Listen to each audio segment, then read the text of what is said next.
La la la la la la la la la la. Ah, Desdemona. Oh, these men.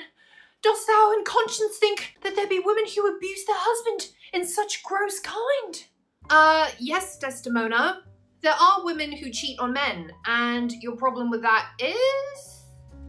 Now, before you guys think that this is a video justifying adultery, steady on, it's not. But to think that adultery doesn't ever happen with women, or that women cheating on men is somehow a great sin, is probably a tad bit naive. So in this video today, we will be discussing if Desdemona from the play Othello deserves our sympathy. By the way guys, if you haven't already, please do give this video a like and also subscribe to my channel for future videos down the line. I'd massively appreciate it.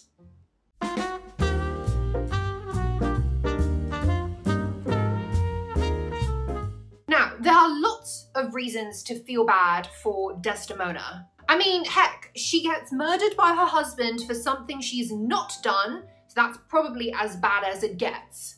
And not only that, Desdemona is courageous in love and progressive in values, having been willing to challenge her father and her society's racial bigotry by marrying whoever she loves, despite him being a racial outsider, who happens to be Othello the Moor. You go, girl!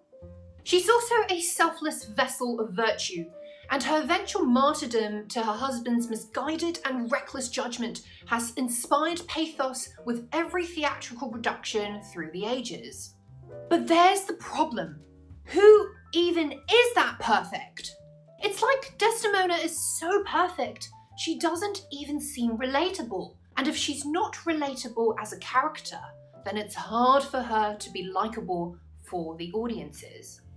In fact, there's an argument to be made that Shakespeare doesn't portray Desdemona as this embodiment of virtue. Instead, she embodies the ideal of a virtuous woman, but she dramatizes the failure of any woman ever becoming perfectly virtuous or saintly.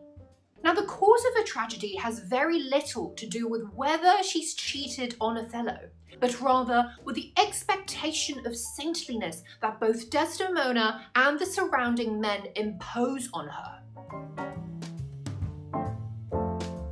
Now, the first clue to this lies in Desdemona's frequent and earnest allusions to the word heaven. Now note that while Iago and Othello also invoke the word heaven quite a bit in the play at various points, they tend to do it in either ironic or cursey ways. Desdemona, on the other hand, associates herself with all that's elevated, and it certainly doesn't help that the men around her reinforce this impression, as they view her to be a walking version of this impossible woman trope. For instance, Cassio in Act 2, Scene 1 calls her the divine Desdemona, who the grace of heaven before, behind thee, and on every hand enwheel thee round. Othello, while doubting Desdemona's chastity, refers to her name that was as fresh as Dian's visage, with Dian being an allusion to Diana, the Roman virgin goddess. Even Iago recognizes in a pun that Desdemona is framed as fruitful as the free elements, with the word fruitful here connoting either a generosity in spirit or, of course, in sexuality. But the reference to the elements associates her with the heavenly elements, and so we see that all three men view Desdemona in a superhuman and therefore unrealistic light. But the thing is, Desdemona isn't divine, she's human. Her flaws, however, aren't really to do with being unchaste or dishonest, but are instead reflected in her stubbornness, immaturity, and occasional lack of empathy, all of which are not bad, but just very human traits.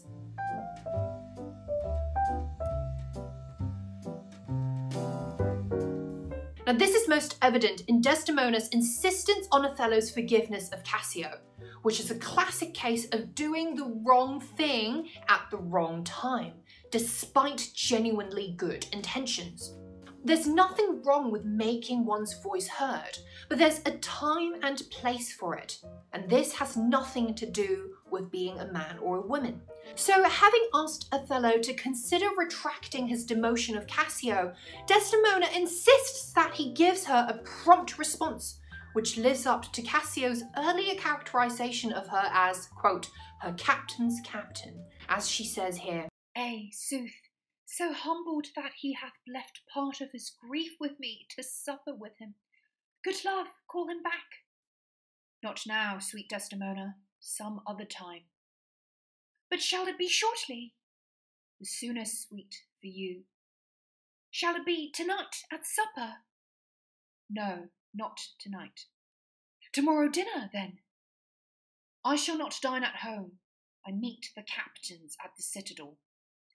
"Why, then, tomorrow night, or Tuesday morn, on Tuesday noon, or night, on Wednesday morn? I prithee name the time, but let it not exceed 3 days. In faith, he's penitent, and yet his trespass in our common reason, save that, they say, the wars must make examples out of their best. Is not almost a fault to incur a private check? When shall he come? Tell me, Othello. I wonder in my soul what you would ask me that I should deny, or stand so mammering on. What, my Cassio, that came a-wooing with you, and so many a time, when I have spoke of you dispraisingly, hath taken your part, to have so much to do to bring him in. Trust me, I could do much. Prithee, no more. Let him come when he will. I will deny thee nothing. Later, in Act 4, Scene 2, when Desdemona says that she's a child to chiding after Othello strikes her and calls her a whore, we may be reminded of her childlike behaviour in this much less violent scene. By badgering and cajoling Othello into granting her wish, Desdemona, in fact, does show a certain lack of maturity and empathy. The issue here isn't with a wife nagging her husband or being rightfully assertive, but with an individual not registering that another person may need time to reflect on a decision, or that certain things are just best discussed in a private one-on-one setting. Now, after all, just because we want something now doesn't mean it must be granted to us right in that moment.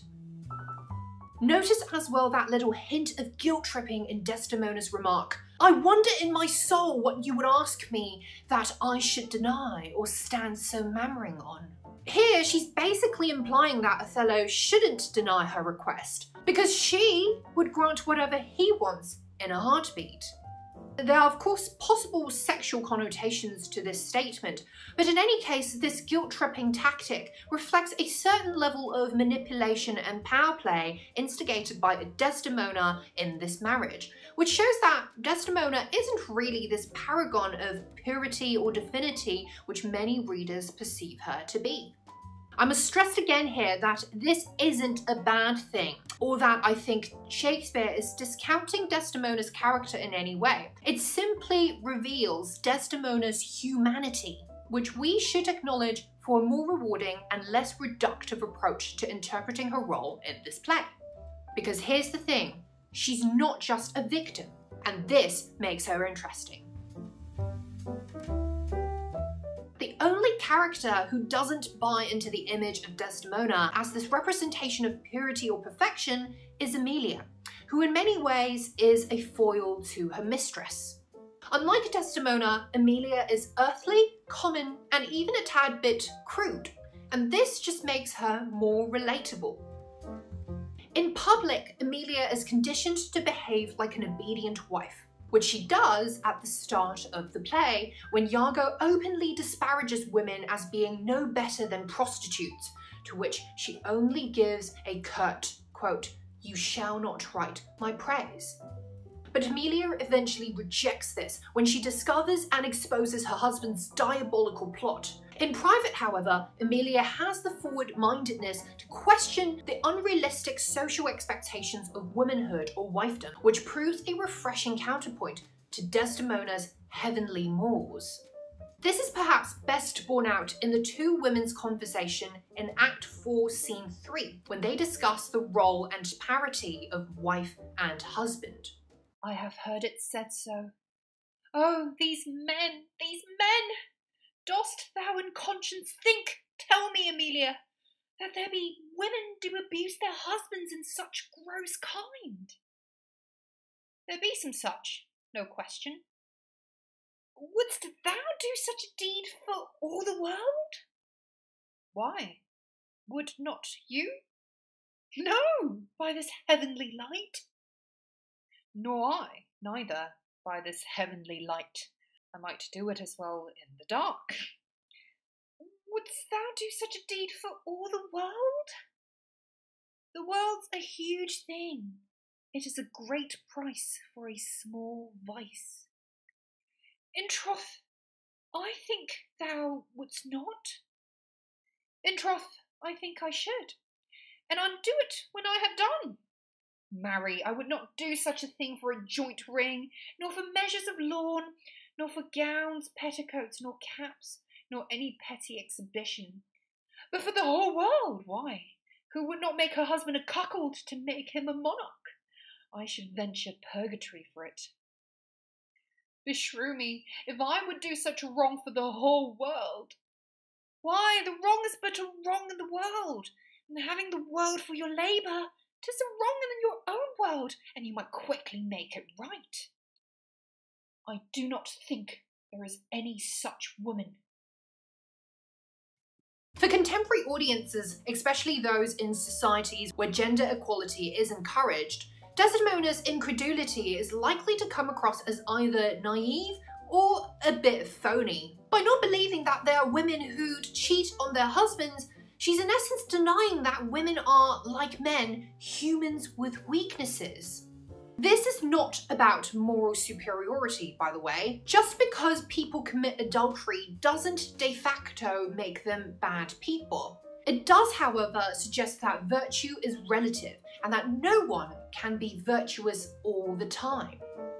Notice that Desdemona's lines here are marked by hyperbole and superlatives, such as the phrases, in such gross kind, for all the world, for the whole world, any such woman, etc., which reveals both her out-of-touchness with human nature, as well as her inability to empathise with, and readiness to judge, those other women in the world who may not see sexual and marital morals in the same light as her.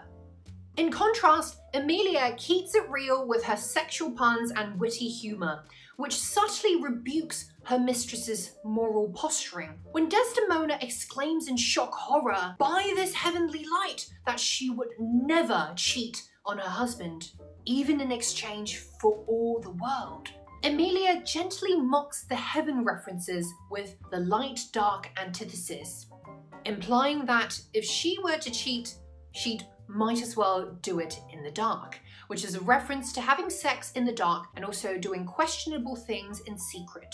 Unlike Desdemona, who keeps invoking the heaven trope, Emilia bluntly states that she should venture purgatory for it, purgatory being the level where most Christians go to explain their sins after death. So the idea here is that she's not above the ordinary person, which is why she also doesn't measure herself by unrealistic heavenly terms. So ultimately, should we or should we not pity Desdemona? The answer, for me at least, is yes, we should. And not because Desdemona dies this wrongful death, but because she dies from being a victim of impossible standards. The point of this play isn't about putting blame on who's responsible for her murder. Instead, Shakespeare encourages us to reflect on what could happen when we, both men and women, hold ourselves to impossible standards of behaviour, encourage others to see us by such impossible standards, and ultimately fail to realise these same standards which no one can ever fulfil. So that's it for this video, guys. I hope this character analysis of Desdemona helps you, and if you enjoyed this video, please do give this a thumbs up and also subscribe to my channel for more useful Shakespeare and English Lit study videos down the line, and I'll see you guys very soon. Bye!